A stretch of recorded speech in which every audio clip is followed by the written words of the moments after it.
Good afternoon, friends. Pastor Kelly here with you with the Wednesday edition of Sound Bytes. We've been working on a series on trauma, loss, and grief, and we're in a sub-series saying, Say What? This is Say What, Part 6. What to say, what not to say to people who have lost a loved one or have suffered great trauma in their life. One of the things that we hear a lot as I went through my loss of our daughter was a statement that says, I know how you feel. And I know how you feel. And that was awfully said by well-meaning people, and no one meant to hurt. No one ever means to hurt you. They want to say something. They want to make it okay. They want to have the right words to say. They want to identify with you. I know how you feel. The problem is no one can ever really know how somebody else's feels. You see, there's too many factors involved in the loss. What was your relationship with the person that was lost? How were you present when they were lost? Were they did they live at home, or were they in a different place in the country, or a different place in where they lived? I mean, there's all these different factors that bring in how we grieve. My own DNA. My own needs, my need base, security, significance, affirmation, all those things come into play when we lose somebody that we love. So there's no, you don't know how I feel. I've said this recently to somebody who lost their wife. I said, I don't know. I mean, I know what loss is. I've had it. I know what grief is. I have it. I know what trauma is. I've been traumatized. I'm post-traumatic stress. I have that.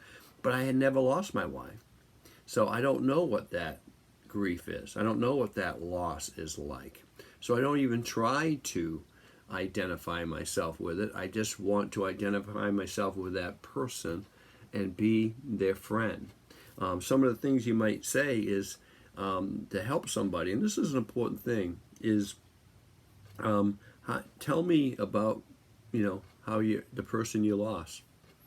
Tell me about them. Tell me about your relationship with them, and let them talk.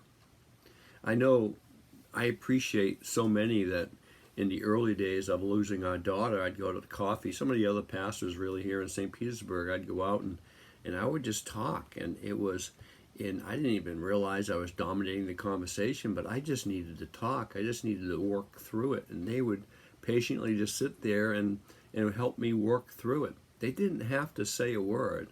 They just identified. They knew I had suffered something unimaginable, and they just let me talk it through. I don't. So that if I had to say to something that you want to say to somebody, tell your friend or tell your loved one, tell me how you feel.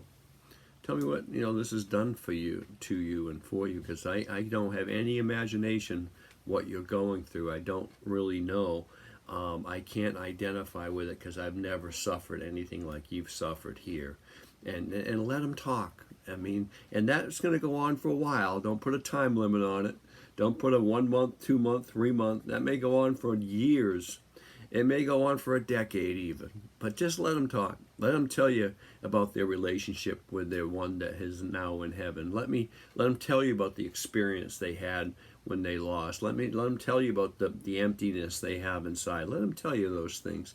And that is being a real friend, and that really helps people process it, especially in the early days. And I'm talking early days, 1, 2, and 3 years sometimes after the loss. Well, more about this on Friday. Bless you all. Have a great Wednesday.